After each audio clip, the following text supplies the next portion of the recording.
Halo teman-teman, saya Amel.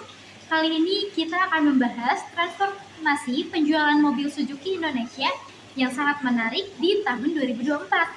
Kita akan melihat bagaimana penerapan konsep Six Sigma bisa membantu Suzuki meningkatkan penjualan produk mereka, serta bagaimana proses The Make dapat digunakan untuk mengelola peningkatan tersebut.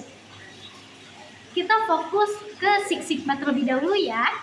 Misalnya nih, Suzuki melihat tren bahwa pelanggan semakin peduli pada kendaraan ramah lingkungan. Tim Suzuki pun bergerak cepat dengan meluncurkan mobil listrik pertama mereka di Asia Tenggara, sekaligus memperbarui model-model andalan seperti R3 dan XL7. Dengan cara ini, mereka bukan hanya menjual mobil, tapi juga menyamai kehidupan lebih baik untuk pelanggan.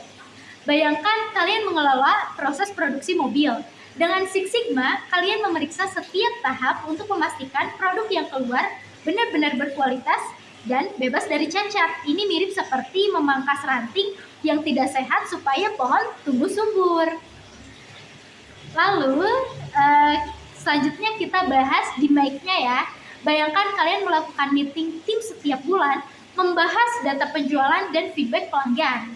Nah, untuk define, kalian menetapkan target, misalnya meningkatkan penjualan mobil hibrid karena pasar makin berkembang. Lalu untuk measure, kumpulkan data penjualan dan kumpulkan kualitas produk selama beberapa bulan terakhir. Lalu selanjutnya, analyze.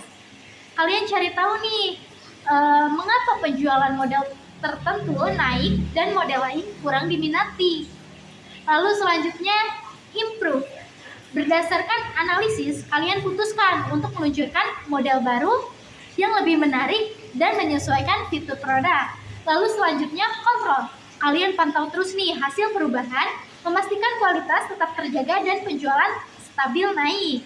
Lalu melalui siklus ini, tim kalian bisa memastikan keputusan yang diambil berdasarkan data, bukan hanya feeling aja.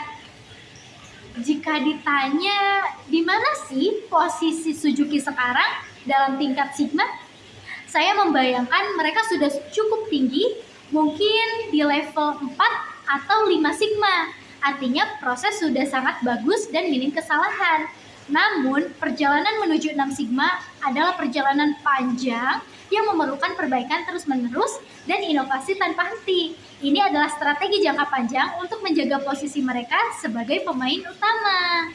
Dengan pendekatan Six Sigma dan langkah strategis ini, Suzuki Indonesia tidak hanya meningkatkan penjualan, tapi juga membangun hubungan kuat dengan pelanggan dan masa depan yang lebih hijau. Semoga cerita dari Suzuki ini melalui tahapan yang Six Sigma tadi dan di mic tadi bisa memberi gambaran nyata bagaimana sih konsep kualitas dan proses bisa diterapkan dalam bisnis besar sekalipun. Terima kasih sudah menonton, semoga bermanfaat.